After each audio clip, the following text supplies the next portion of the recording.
Good evening, everybody. My name is Rebecca Valera, and today I'm going to be sharing with you just the school system in Texas in general. So you don't want to miss out. Stick around to the end. We're going to be answering questions about schools here in not only the North Dallas area, but other parts of Texas as well, because we're all here in I don't know. I totally failed there. Okay. The big news is if you are looking at the school systems here in Texas, this is the video for you. And you want to watch this and we rewatch this.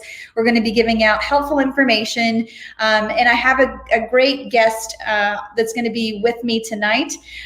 So she's taught with me before whenever I was a teacher. And I'm going to invite her into the stream. There she is. Hi. So Jennifer, can you give everyone a little bit of background about how long you've been teaching, just a little bit about you so they know. Absolutely. Well, my name's Jennifer, as Rebecca said, and I have been teaching, it seems like, all my life. But I have taught for officially in a big ISD, public ISD right now. I'm going on my 7th year. Prior to that, actually it's my 6th year. Sorry, I get confused with all my years, but it's my 6th year in a big DISD. And I taught in a private Catholic school for 4 years officially. And I also volunteered there and taught unofficially as a recess monitor. So like I said, teaching all of my life. So. For sure. And just a reminder to everyone, if you have questions, be sure to put them in the chat. We'll be answering them throughout. To kind of start us off, we were talking a little bit earlier about some of the websites and how people can get a little bit trapped when it comes to the numbers that they're seeing online and maybe the reality of what's going on in the school system, especially if they're not originally from Texas.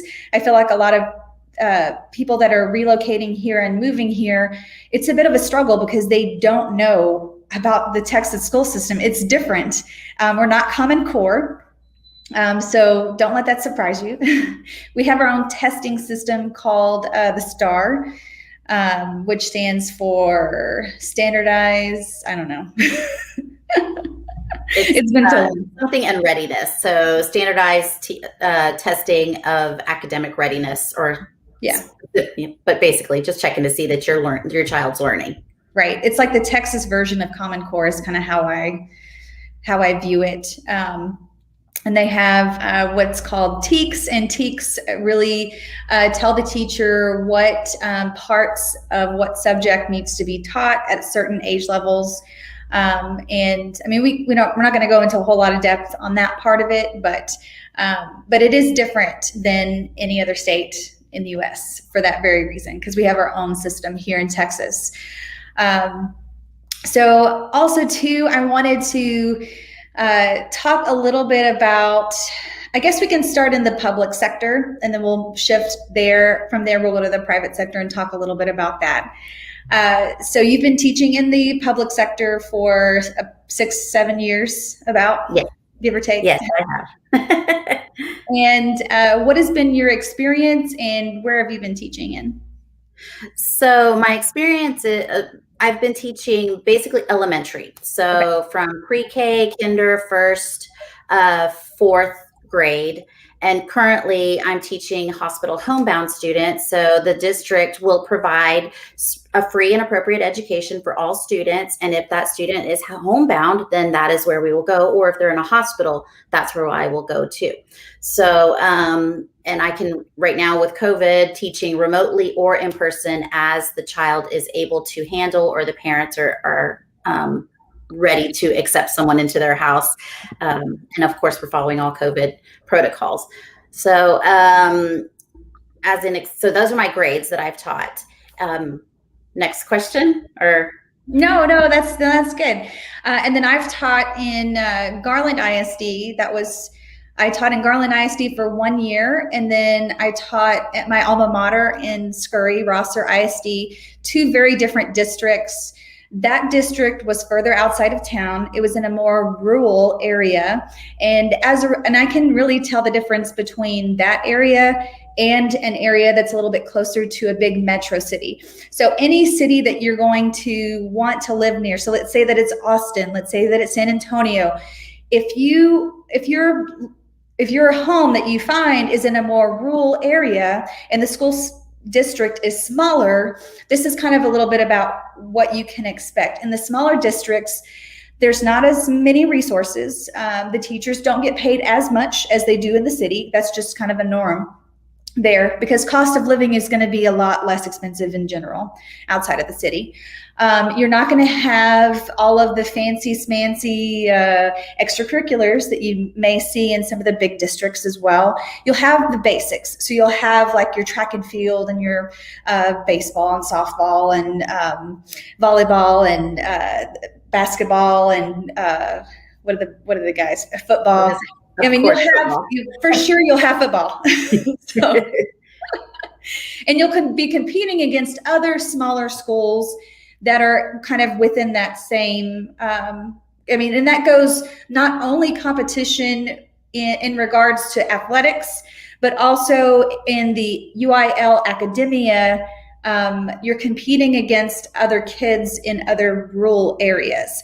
So that way everyone's kind of on more of a level playing period. You're not going to have a fancy aquatic center or a glee club or, a band that is more than 50 members. I mean, you're going to have a lot smaller football team, a lot smaller basketball team. There is a little bit more, I guess, opportunity for those who want to learn and grow and kind of be in a more laid back environment. It's kind of how I feel those smaller districts are set up. When you get closer into the city, however, and this, kind of firsthand, you've worked for Dallas ISD. So what types of resources would you say that Dallas ISD has available for students that are a part of the district? Dallas ISD pretty much has everything that you need and then some. So special education is there. Then we have they have gifted and talented. They have once you get to high schools, there's the technical programs. If you want to go into, say, a trade, try that out.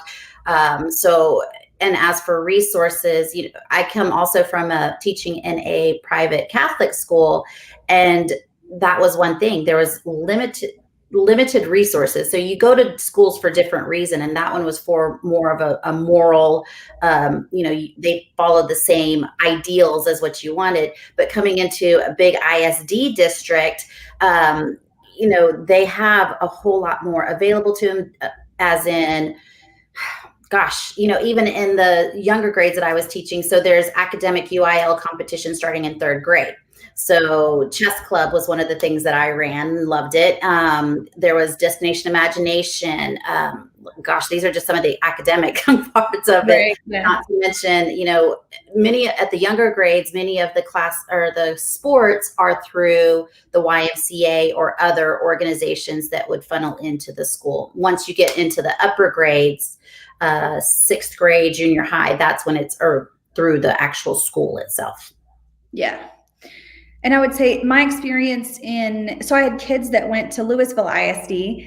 And so my oldest, Max, he was in Louisville ISD for kinder all the way up till, I think he corrected me, 3rd grade. No, 2nd grade, 3rd grade. No, 2nd grade. Sorry, 2nd grade. We moved and he was in 3rd grade. All right. So he was in 2nd grade. He went to Louisville ISD. And for that district, they had, Louisville, they had a big stadium, right, for football. And there was a lot of things that the big kids did. Like, you were encouraged to go to some of the high school pep rallies, even as the little kids. And a lot of the older kids that were seniors and juniors would come. A lot of like buddy programs and stuff were available in Louisville ISD. One of my good friends had her kids in a more of a bilingual setting, to where your kids could learn English and Spanish at the same time, even if it wasn't their natural language. So that was really cool to say, like kindergarten, you would learn a lesson in Spanish and a lesson in English, and then it would be the same kind of thing. And you'd kind of alternate what days, but they had that program set up if you wanted to take advantage of it in that district. The other thing that was really, really cool that I didn't have growing up because I was in a smaller school district was they have an aquatic center in Louisville ISD.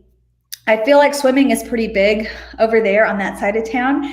And they taught water safety. So like a couple of days out of the week, they would take the kids, and this would go on for about 4 weeks. So 2 days a week for 4 weeks. They would go to the aquatic center during the afternoon, and they would teach them safety. They would even teach them how to swim because they had certain instructors there, and they would take the kids turns and one-on-one. And at the very end, they would kind of do a demonstration of everything, which was really, really cool for that district. And it was a great elementary school. The principal there actually lives in McKinney. So so she's watching. I'm excited.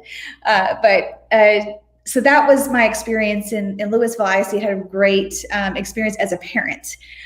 In McKinney ISD, we've only been there for a year, but we love it there. The families there, the community there.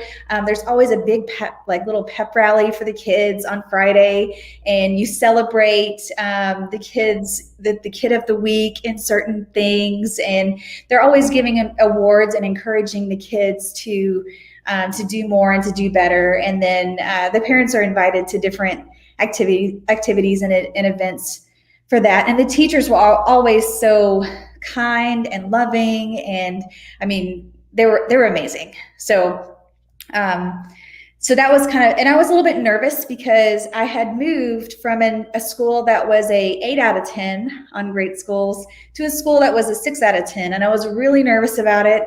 I was like, is this going to be a bad school? Because 6 out of 10 is just slightly above average. And I was like, I wonder why that is, and what's kind of going on there with that number. I just got so asphyxiated with that number. But when I went and I visited the school and the kids came with me, and I could see how excited that they were in their new school, and they were just so excited, it really kind of changed the game. And also too, I got to meet the principal one-on-one. I got to establish that relationship with her. And to me, that's important to do as a parent, to make sure that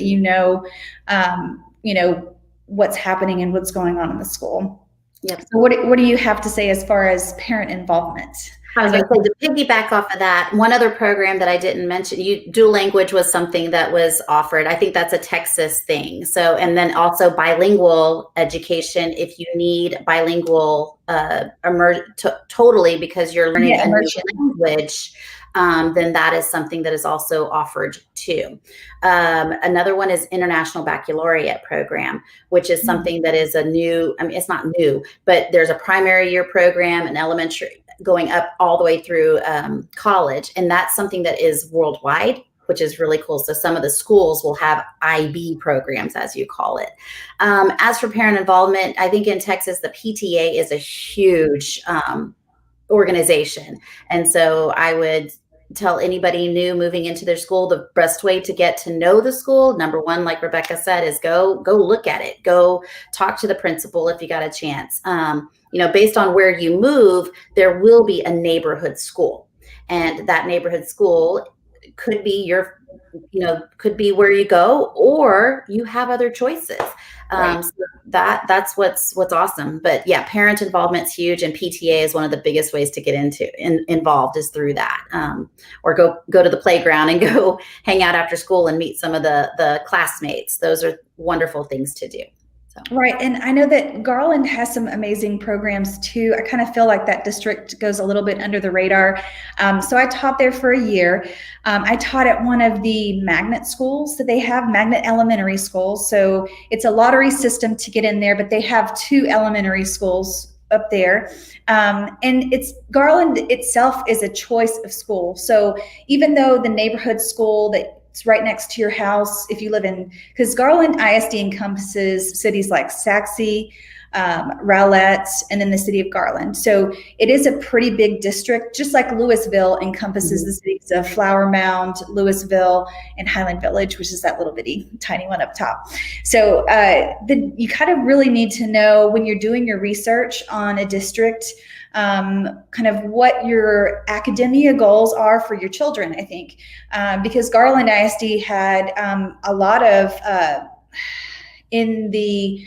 because my husband's brother went to North Garland High School, and they had an engineering program, they had a nursing program at the high school level. So those that were really wanting to get into maybe that field of study in college already had some, not necessarily prerequisite classes. I'm sure they had dual courses that they offered as well at the high school level, which most high schools in Texas will offer that, as well as AP courses, so you can test out of certain things when you get up into the upper ups. But they really offered, they were really heavy on the math, science, and technology schools. So they had two elementary schools, a middle school, and everything kind of went to North Garland from there for the MST program and stuff that they focused on. So that was a really neat experience, and the technology was there because I think I had a smart board, I had two projectors going either way. We had a thing of laptops and iPads that were rotated amongst two teachers. So it was very, very tech heavy. Now, if you have a child that gets very easily distracted by technology, that might not be the best situation or the best school to be in. I know that Coppell has a new tech high school, and the way their high school is set up, or that particular high school, because they have multiple high school options, and the only reason I know this is because we, as teachers, we visit other schools as well to see what they're doing with the technology. And so in New Tech High School, they had it to where they did a lot of co-teaching. So like your English teacher and your history teacher taught one big unit lesson together, which was awesome. This is like the dream world, right? So they had a big unit or collaboration together, and then there were projects that were assigned to the students, and then the students were assigned either probably into teams or into group, sets of two, to where they could work on these projects. They'd be due at a certain time, and then everyone would kind of share the results. Math and science kind of got together as well. That was the other one that was taught together. So they did a lot of like collaboration and units together to make it very engaging, very real world for the kids that were learning in those schools. But the downside of that is that they did give the kids a lot more freedom. The teachers would teach, but then it would be upon the kids to figure out like how to solve the problem and how to do this. So they really had to grow themselves, and they really had to be more self-disciplined when it came to that style of learning. And I think that that's important to figure out before you kind of send your kids there, because the technology is great and the opportunity is great, but not every kid is going to do well in that type of environment. Would you agree with that? I would agree with that, yes. So, and for some cases, if you go to the neighborhood school and then that school feeds into the next one, once you get to the point of where you're moving from the elementary school to the feeder school, your choices will start being made more clear to you as to what to expect. One more thing we didn't talk about was the Montessori type school too that's available. I mean, there is a school for every type of learner. And, Texas does their best to provide a free and appropriate education for every student that comes into their door, and to meet the child where they are at in order to help them to be successful, to show those Texas essential knowledge and skills that are there. And I liked how Rebecca was talking about the dual language, or not dual language, but dual program, so that you could also be, when you're in high school, you're actually getting credits towards a college associates. So right. That's an option too. And that goes for public schools. That's also for the private schools. And I'm guessing I'm saying guessing because I don't know, but charter schools probably have something very similar. Right. I would assume that too. So charter schools is the one that we didn't talk about either. So Montessori is either going to be, I would say, independent, because there are some I guess, Christian faiths that will have like their own Montessori school. And I believe those cost money. But if it's tied to the district, which Dallas, you said, has some Montessori schools, and I'm sure some of the other districts will have Montessori options as well. So that way you're not shelling out lots of money just to try to get your kid into a Montessori program. And it kind of goes with the same thing. Like if you're, a lot of times with the Montessori, what you're dealing with is a self-motivated child, because the child is growing and they're pushing themselves, and they keep kind of growing and learning at their own pace. And instead of trying to, because your child could be learning things quicker at a faster pace, or your child maybe need a little bit more time. And that's kind of the beauty of the Montessori. When you're in a regular classroom setting, it's a little bit different because every child is learning at a different pace. And as the teacher teaches, you're kind of trying to, help the ones that need that little extra help, but then also inspire the ones that need that extra inspiration and motivation to just go beyond and shoot beyond the stars, right? That's from a classroom teacher, and sure you can relate to that as well. Absolutely. Yes. It's fun teaching. And, Rebecca mentioned, in the smaller school districts and the rural ones, the teachers may be paid less, but the passion is never less. I mean, I've seen passionate teachers from all over. I'm in a small group of teachers from other districts around us, and we just talk about it. And teaching is a passion, and you will see that I would say 90% of Texas teachers are passionate about what they do. Now, we do get tired and grumpy, sorry, but we do our best to hide that from the children. And, it's a team. Teaching is a team, and you are part of the team. So as the parent, it's a big part of it. And we have to do our best to let the child grow at their pace and learn what they can and make mistakes where they can. And, because in making mistakes is where we're learning or where they're learning. Right. I think if you, as a parent, I think it's important to understand how your child learns. And for me, it's been a very eye-opening experience for me this year as I've been homeschooling my kids. I have 3 kids that are in my little homeschool group at the house. One's in 4th grade, one's in 2nd grade, and one's in 1st grade. And obviously the 1st grader is going to need the most attention and the most help. He just needs just a little bit more attention. He's not as self-motivated as the other kids. And then my daughter, I can tell right away, she's very motivated, very self-motivated. She's going to keep continuing to work at her own. School's easy for her because she sees it as a checklist, and she's just going to check it off as she goes. And then if she needs help, she'll come to me. So she's not shy about that part either. My oldest, he is a little bit distracted. He's very, very intelligent. He's very, very bright, but he can get distracted from time to time. And so he needs a little bit refocusing and encouragement, or just smaller spurts of learning and then take a break and then some more spurts. But it's hard for him to get back from taking a break. So that's been really eye-opening to me as a parent. And like you were saying, just really getting involved in the school really helps a lot. Not only in elementary school, and we do see it as teachers kind of start to fade over the years in that middle school and high school period. And I know you've experienced this firsthand because you've had middle school and high schoolers, and now you have young adults, right?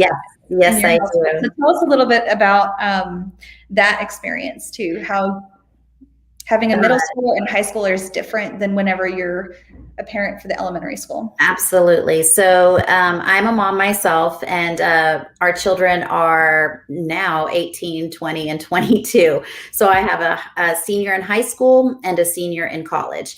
So yeah, as we were there, we were picking the kids up from school. And then of course now they're on their own and they're driving back and forth. And even one of them is 100% virtual right now because of COVID, and he takes care of it. He's online when he needs to be, he's offline when he doesn't have to be. He's, it is very much hands off, although we check in. So, and of course, by supporting your upper elementary to high schooler, it's being there when they need you. And of course, if they're in any of those special extracurricular activities, mine were in theater and band, and we did our best to get to every band game if we needed, band, sorry, I call it band game, but it's actually Friday night football game, and we supported the band. Band, So, yeah. And marching band is huge in Texas too. It is. I guess marching band is huge in general if you're with the football team. So, but anyway, so you're involved to the point where if you have the opportunity for a parent-teacher conference or to help your child, again, to be a self advocate, if they're having a problem in school, then you ask them, what plan have you had? Have you talked to your teacher, or when are you talking to your teacher, and what do you need from me to help you? So it is different, very different, but still, they're still kids and they still need us. So. Right. And I will say too that as far as the charter schools are concerned, because I almost taught at one of the charter schools, and then I got switched over to Beaver Technology because that's where I taught for a little bit. But one of the charter schools in Garland, I was about to teach over there, and in that particular school, how the charter schools are typically set up is it's K through 12, usually all in one building, one campus. Mm-hmm. The class sizes, I would say, kind of vary in range. You may have a little bit more kiddos in a class versus a regular public school, just in general. And it also depends on, the situation and the growing pains of the school. And I know that for them, they were actually expanding and growing to where they had, one campus, and then they had another campus for the older kids. So for charter schools, and I have friends that have kids over at Great Hearts. That's another one that's very, very popular in kind of the Coppell, Louisville area. Great Hearts, they said it's more, I guess some of my friends were telling me that it's more of a classical education. And so I'm guessing what that means is that it's a little bit more arts focused, in the sense that you have, you have music and you have PE, but they really focus on, I guess, developing not just, because I feel like in public schools, there is a lot of emphasis on the core things like reading, math, English, and,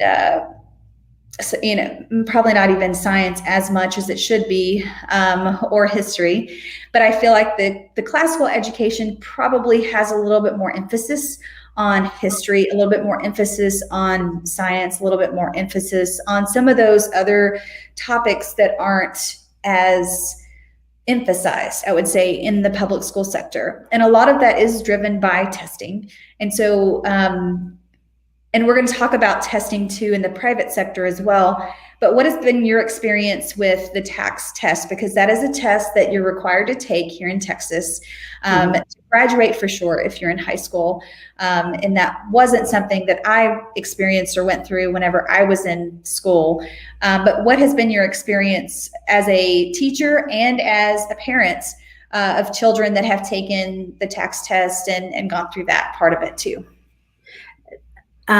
So we're saying TAKS test, but that's an old version of it. It's actually now the STAR test. Yeah, I know, right? So it's changed names over the time, but it doesn't change the ideal of it.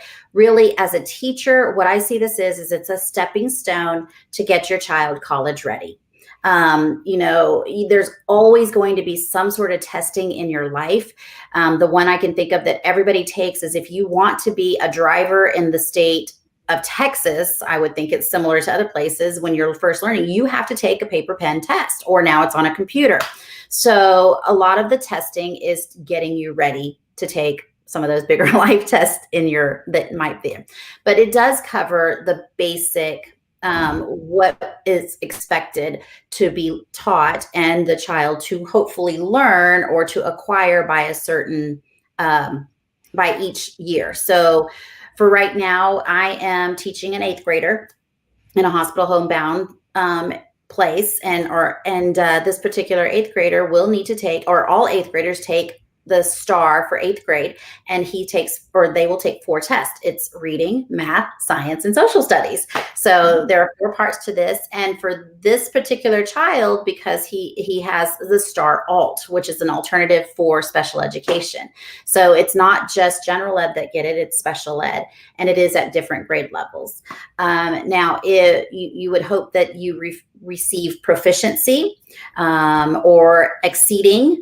But proficiency is where you're supposed to be. Exceeding is above. And if you need improvement, then there will be an opportunity to take the test again. And so it's not a pass or fail, say 100% that I understand it as, even as a parent. It is, okay, this is where you're at. And are you going to be able to succeed in college if that is your choice for later on? There are end of course exams that also happen. And seeing it in the elementary school, I really haven't seen it. And because our children went to private Catholic, which we chose that because that's the only thing we knew.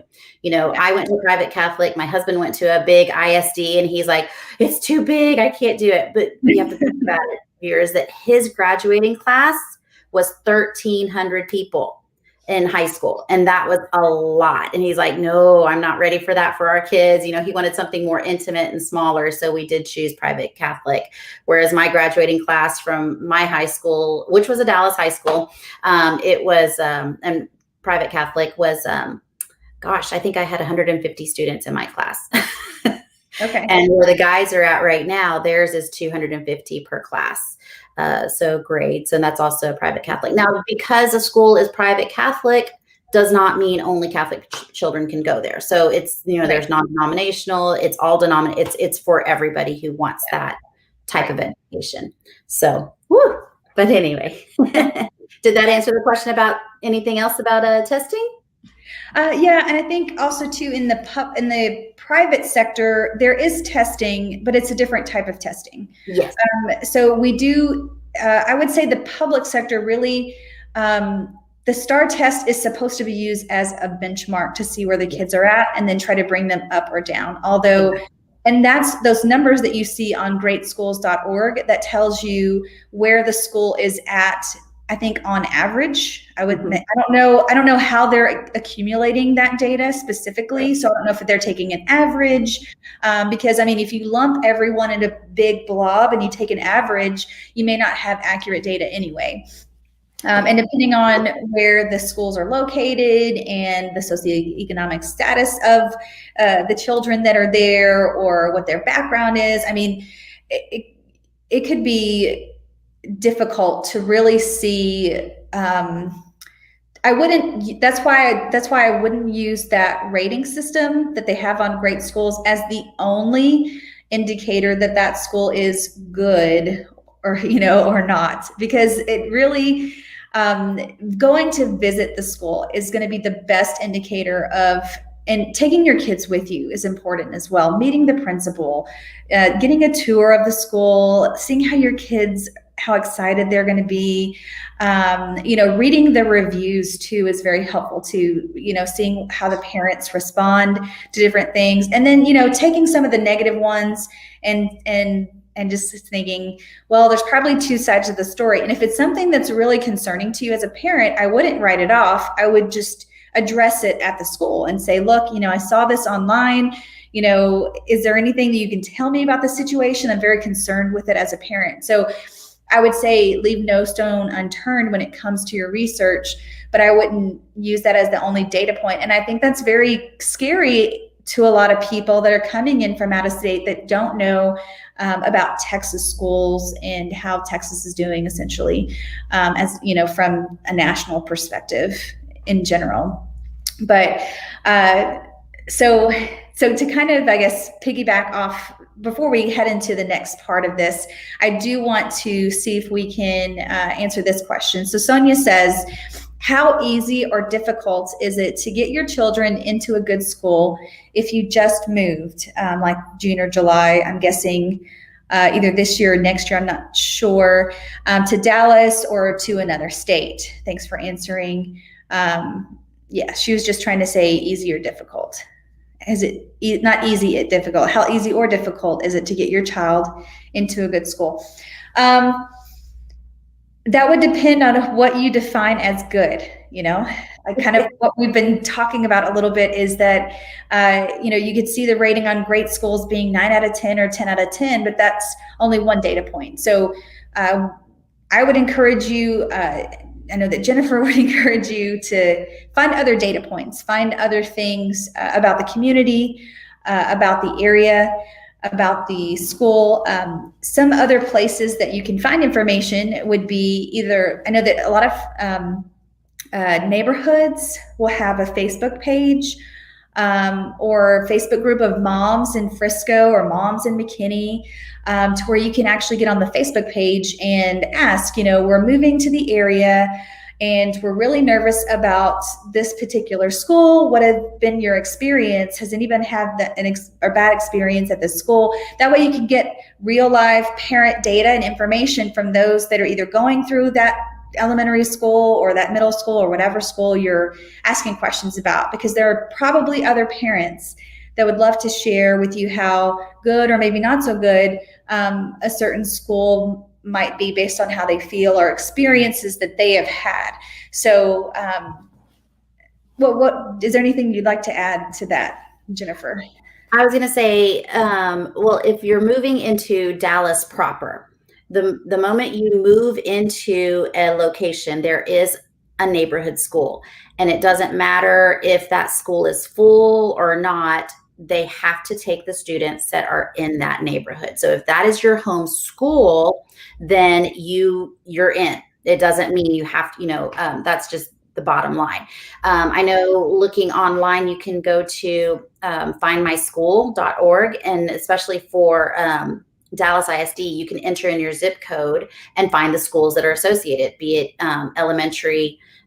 Double check me if it's findmyschool.org, but it's I know for Dallas ISD it's something Find My School, and you can enter your zip code. But so it's as easy as to where you've moved to get it in, I guess, that's the bottom line for the big Dallas ISD. Now for the surrounding ISDs, do you think that's something similar, Rebecca? Yes, so every ISD will either have a map or a locator. So you just go on the district's website and you should be able to figure out which school is zoned to you. The exception would be those that are offering choice of school, which I know that Garland ISD has choice of school. So you should be able to go to the schools there and choose whichever ones. And I know, like we were talking about, some of them, like the MST program, they have those particular schools on a lottery system. Charter schools will also be on a lottery system. So if you're looking for that different approach and that more holistic approach and that more, what's the right word? What did we say it was? Classical education. Yeah. Looking for more of that, and smaller, I would say, because it's K through 12 and there's only so many, there's a limit, right? So it's not going to be a big, huge high school. So it's almost like, I want to say free private school, but it kind of is relatable in that way, in that there's a K through 12 or a K through 5 or whatever campus for charter and for private schools. And then they have either a high school option or 9th through 12th grade campus as well, normally for the charter and the private sector. But they're usually not smaller in class size necessarily, but smaller just in general as a whole. There's not 4 or 5 or 6 or 12 elementary schools. It's just everyone's there, So the the graduating classes, there we go, aren't as large in that type of a school setting. So that was a good question. Good question. All right. So moving on, I did want to talk a little bit about some of the resources that you can utilize. And I did want to also hone in on a big question that I get a lot when it comes to the schools. And I found this on the TEA website too, so I'm going to share it with everyone as well. But let me go over the resources, and then we'll get to the very end with that amazing question, so you want to stick around for that. But let me go ahead and share my screen. Sorry, okay, share screen. I didn't have this prepared, sorry. Application window. It is not that one. Not that one. Is it? Not that one. Hang on. I've got to do something wonky. I've got to pull it up and then do this and then share screen. Application window. There we go. All right. So, well, here's one. Okay, let me move this over a little bit. Okay, here we go. So here is one of the websites that you can go to, greatschools.org. It's a great resource to see. They have a lot of testing data. It has data about demographics. So let me kind of put in a school. Let's just say we'll do my kids' elementary school, which is drawing a blank. Why am I drawing a blank? I can't think of it right now. Okay, let's do your school. What school are you teaching at? I'm at multiple schools, but a school that I know is Kramer Elementary. That's close to my students, or my son's school. Kramer Elementary. Wow, lots of Kramers, right? Yes, and you said it's in Dallas? Yes. Arthur Kramer, there we go. Yep. And we can also do the neighborhood school in my area too. Okay. So this is the number that people get asphyxiated on a little bit. So this is where it's showing 5 out of 10. But if you look, there's one of the messages at the top. It says, "We're so thankful for the entire staff at Kramer. This was the first school my son has attended." And click here to read more.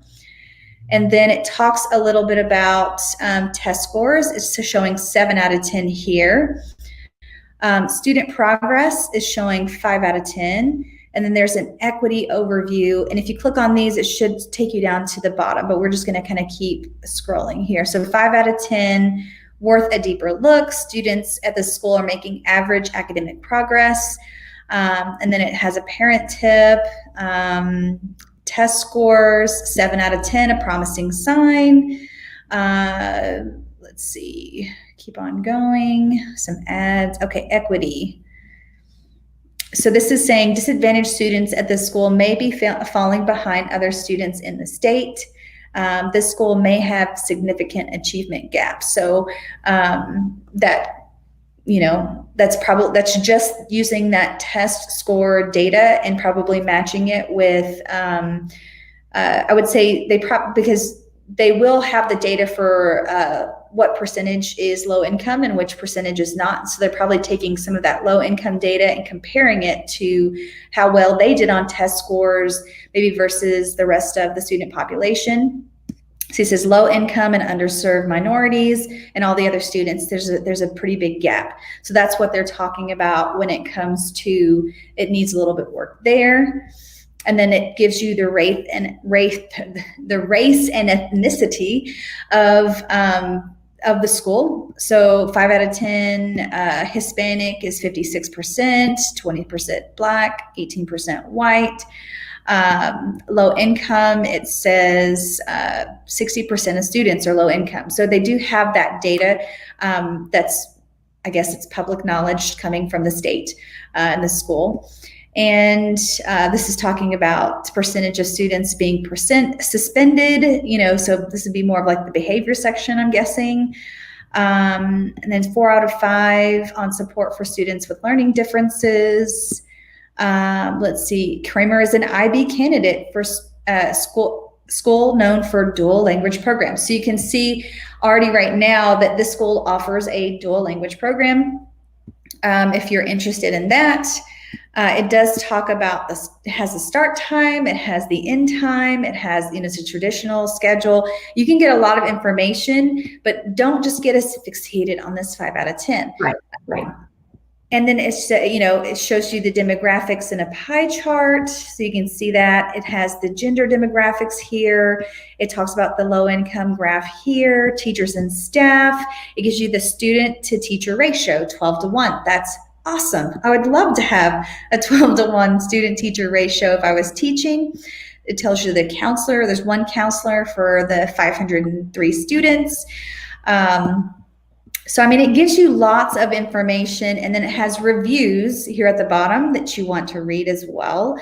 We're so thankful for the entire staff at Kramer. This is my son's first school, has attended, and rather than being frightened, he looks forward to seeing his teachers and friends. I couldn't have chosen a better school. So that one was a good rating. Words cannot say enough. They kind of go into a lot of detail here. Overall experience. So you can see that 5 out of 10 was very misleading, because not only were the test scores relatively high, it showed 7 out of 10 for the test scores, but it was rating it really low on this particular sector. So what I would do in this instance, if you're interested, if you're zoned to this particular school, you go talk to the principal about this, because this is where it's getting the lower rating, and that's what I would do as a parent. So that's just, they give you a whole bunch of data for each individual school. You can look at the data on a district level as well, so you can actually see how the district ranks with other districts in the state, which is very helpful if you're moving to another city like Austin or San Antonio or Corpus Christi or wherever in Texas you are planning to move. This is for not only for the state, but you can actually search for schools in other states. So if you're looking for some data on a school, you're smiling. Oh, I'm smiling because one of my sweet children has brought me food. Oh. You're good. Oh, look, he's live. You're live on YouTube. Say hello. He's like, so sorry. How sweet. All right. So this is a good resource. And then we have niche.com, which, or niche, it can be pronounced either way. Right. Tomato. It's all good. So, oh my goodness. So let's do the old elementary school that my kids went to, Highland Village Elementary School. And you can actually type in city names here. This is not just for schools. So you can type in a city and it'll tell you all types of information you ever wanted to know about that specific city. So it's great. It's a great tool. This is the school that my kids went to before we moved to McKinney. So its overall rating at niche.com is an A. And then you can compare Highland Village. Oh, you can add it to your list. You can compare Highland Village to other schools. That's a nice feature. It gives you the district's information. So this is the district website, which is Highland Village is a part of Louisville ISD. This has the phone number for the school, where it's located. It tells you that's an elementary school. It offers gifted and talented, and there is a pre-K there too. So if you needed to have your kid go to pre-K, you could totally do that. Academics, it says 72 proficient in reading, 62 in math. And then it says in-home, I don't know, tutoring. They're offering tutoring. Okay. This is telling you the homes that are for sale that are zoned to that school, which is pretty cool. So if you wanted a map view of where that school went, and it kind of shows you some pictures here. It's, cost of living B, housing B, good for families A-. It tells you the total household income, the median rent, median home value. Diversity is B+, 15% on free and reduced lunch. Teachers is 13-1, which I agree with. That is very true. And a lot of the reason for that too is because Highland Village in general has a lot of retirees in the community, and there's a lot of one-story homes. And so you do find a lot of, there's not as many kids, I guess. There were kids in the section or the neighborhood that we lived in, but that it just didn't have a whole lot of kids, which means smaller classes. And then it's schools like Highland Village Elementary. So here's some other neighboring schools: Donald, Heritage, Forest Vista, and Tom Hicks. And then it says there's no reviews. So they do have reviews here as well. McGowan was the school that my kids go to now. Let's do that one. McGowan Elementary.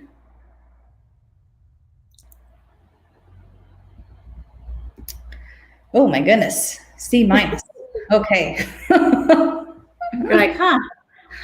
Okay. All right. So this is the 17-to-1 ratio, which is true for that. They have a gifted program. Okay. Academics 21 and 30. All right. Homes for sale. And okay. I'm not sure what this living in the area. I'm not sure why it says not good for families. I feel like I live in a good area. You're like, I love my, well, and Sue, and that, Rebecca, that goes straight to what you were saying. Don't let these numbers make you, don't get stuck on the numbers or the A and B plus rating, because it's once you get there, then you can get the feel for the school. You can get the feel for the area. So there's going to be reasons why it's rated that way, but it may not be something that is so overwhelming. Oh, you know what? Look, Houston, Texas. That's different. I was like, I don't remember it being a C.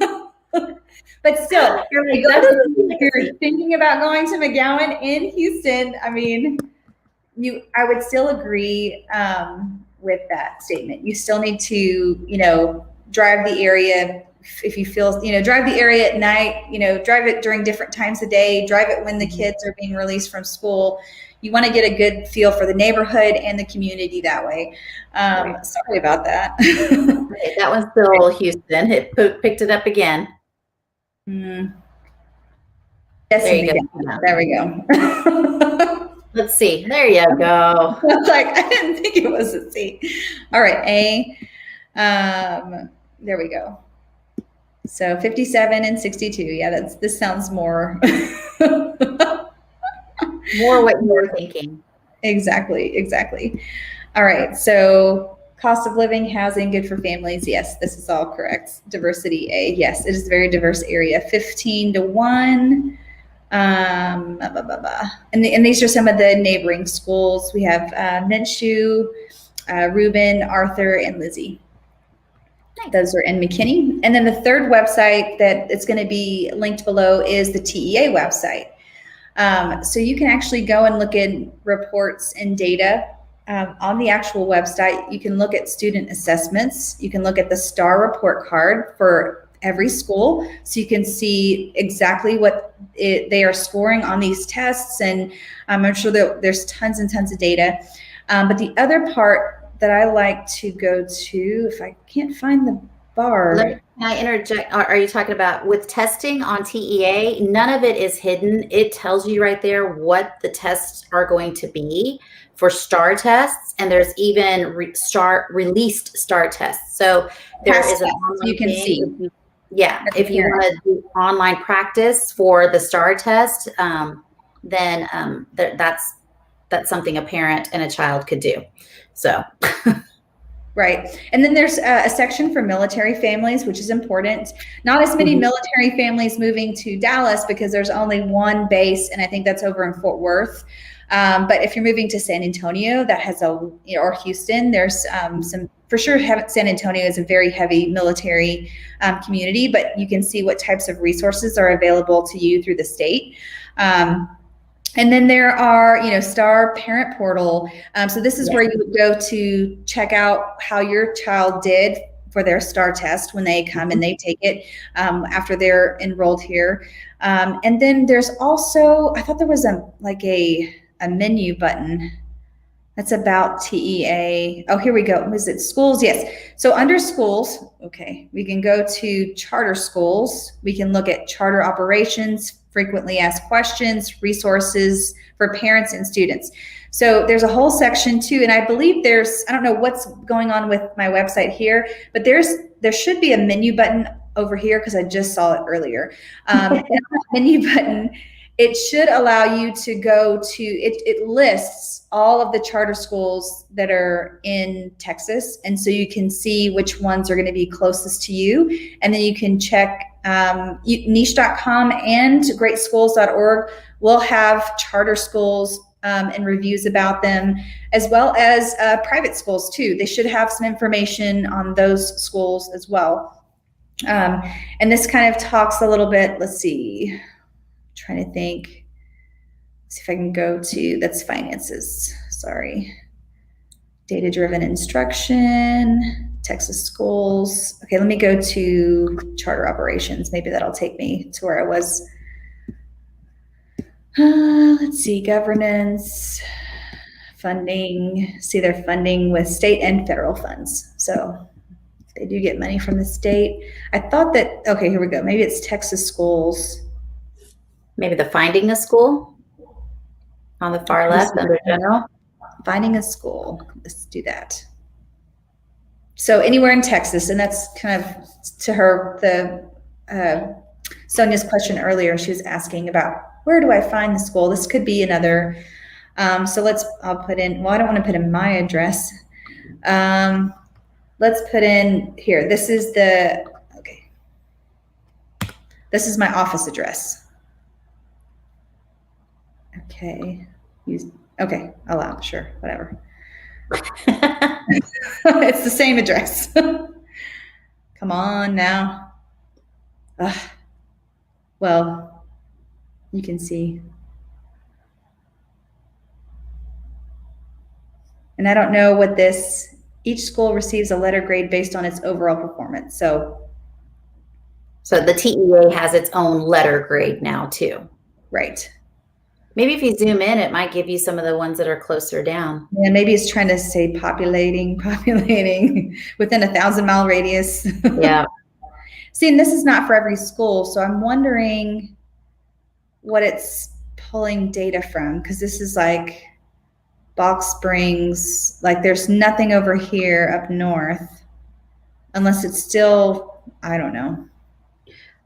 We'll just go on districts and analyze. So this is just another place to go look for some of the schools and which ones are A rated and things like that. So. Okay, so this is A+ Academy. Oh, because this was charter, right? 7 through 12. I think this was charter because A+ Academy is not going to be, what's this district, A+ Academy? Maybe that was charter. I'm not sure though, because not there are even charter schools in McKinney. Anyway, sorry, I didn't prepare this so well. All right, the last thing that, the last question, I'm going to stop my share really quick. The last question that I get all the time from parents is, what if I don't like the school, and can I live in one place and then go to a different either district, or let's say that I'm a teacher and I'm teaching in Allen, can my kids come to school with me? What have you noticed with that? And then also I'm going to tell them what's on TEA website. So for that. What I have noticed is that that's a possibility, even with the, so looking at Dallas ISD's website today, I noticed that there is a transfer program. So you can, if you're in district, you can transfer from school to school. It's almost like a school choice, like Rebecca said for Garland. And if you're from out of district, you can choose to go into district. So I think that might be similar for other ISDs, but I did see that on Dallas ISD's website today. Right. So and this is what I'm talking about here. This is what I was trying to share. Oh, goodness. Come on, computer, share screen. Okay, it was here. So this is the one for Dallas. This is where you can go request a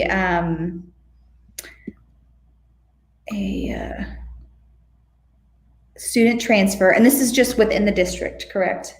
There is one that's also listed in there that says from out of, so types of transfers, it said in district and out of district. So if you click to expand it, it'll show. Okay, so in district may apply to transfer from their assigned neighborhood school to another Now, this is no guarantee, correct? It's based on, from what I understand, Capacity? availability. So, Yeah, capacity, mhm, availability, yeah, all of those things. yes. So there's no guarantee, and depending on the district too, they may have you like reapply for this every single year. And if you have multiple children, may get a little bit crazy because you have to reapply for all two or three or four or how many kids you have. So that can get a little bit nutso. And then you've got out of district requests. Students in grades K through 12 who live in another district may apply to transfer to a DISD neighborhood school. Each school is associated. Yeah. So you're transferred to a neighborhood school. So whatever neighborhood is there, you can transfer to it. If you see down low that there's a few that are already closed for right now because they're at capacity or expecting to be at capacity. Oh, okay. And so, yeah, that's just, it's case by case is really what they do. So, okay. Yeah. And I know that COVID really affected a lot of, all this stuff too, and a lot of things were online as well. And I believe that depending on the school, every school has a different policy for how they're handling COVID and in person versus not in person, and different requirements that you have to meet for that.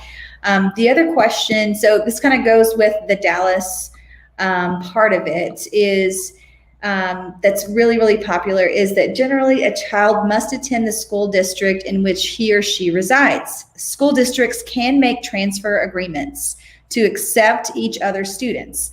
The child can also use a public education grant to attend a district other than the district in which the student resides. So it looks like they can shift the money from one district to another and make that transfer happen. And this is all, I'm just reading what's exactly on the TEA website. They're the governing body. So that is a frequently asked question. So I would highly encourage you to go to the TEA website, look at the FAQs there, because that is going to give you a lot of good information.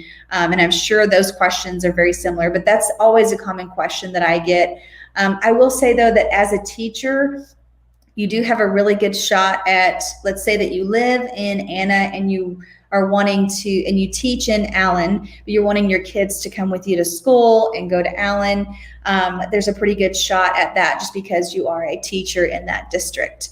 So I feel like they try to bend over backwards for us. And Sonia did thank us. So thank you for asking a good question. And then Denise says, how good are your public schools? I don't care much for charter schools. They don't tend to work as well as public schools and other forms of private schools. So do you want to take that one? How good are they? I think they're amazing. I came from as I said, I grew up in a private Catholic school. Our children went to a private Catholic school, and teaching in the ISD, I didn't know what was available in there. And the fact that there is so many resources for every single child who is in a public school, Texas sets forth that free and appropriate education, and they want everybody to be involved in at least one extracurricular activity throughout their academic career. And they do want everybody to be college ready or pursuing a way to be an independent provide a citizen who can provide for themselves and for the greater community. So, I mean, they're good. They're there. And of course, how good is it will be determined on how much you get involved, I think, personally as a parent, and also how motivated your child is. And how, we want to teach the children to be, social emotional beings so that they can deal with and work within any given situation. And, that goes a lot with Great Schools has some good information about some parenting tips also that I've seen myself, and how to help your child navigate school, what to expect at each grade level at school. So how good are the public schools? I think they're as good as they could be. Is there always room for growth? I would say that there's always room for growth anywhere we go, and we hope to all be developing no matter what we're doing and making things better everywhere we go. So, right. So parent involvement is key, but there can be parents that are a little bit too. You don't want to. You want to have your child, do whatever it is. You want them to do it, right? You want them to learn it, and it may not be necessarily how you were taught or how you experienced it as a child. So I think there's, and parents love their kids so much, and I can see that in parents. But I would say too that there is a certain. I was trying to say this in a good way. You don't want to be a kind of parent that, it's good for I feel like it's, in my opinion, as a parent, it's good to let your kids fail from time to time, for them to learn that lesson. Mm-hmm. And even when I work with clients, it's good for them to, fail too, because then they know what to expect the next time around, and they're smarter about it. And they know that, I feel like you learn more sometimes that way, and you're just like, okay, I'm not going to make this mistake again, and we're going to try again for the next one. So, so that would be my advice, parent to parent, essentially, too. And I would second that totally. It's so hard to let these kids do it on their own and make the mistakes, and you want to come in and mm-hmm. There are parents that actually want to do the homework for the children, but that's then the parents going to school, not the student. And, I saw one of those schools that said that it was average, which, the average learner is where most of us are at, or many of us are at. And that's okay. As long as you're learning how to read and write and communicate effectively for speaking and getting what your needs and wants fulfilled in a socially appropriate way, then that's always a good thing. So whether it's A, B, or C. So. And Michelle said that she says that we have some great charter schools here in Texas. I think she was trying to help Denise out a little bit. And I think charter schools too, it just kind of depends on the school. Just like any other school, you have to do your homework and research and take a look into the school. A lot of times the charter schools will give a tour. And I know that the ones at great schools, where a lot of my friends love to send their kids on the Louisville side of town, their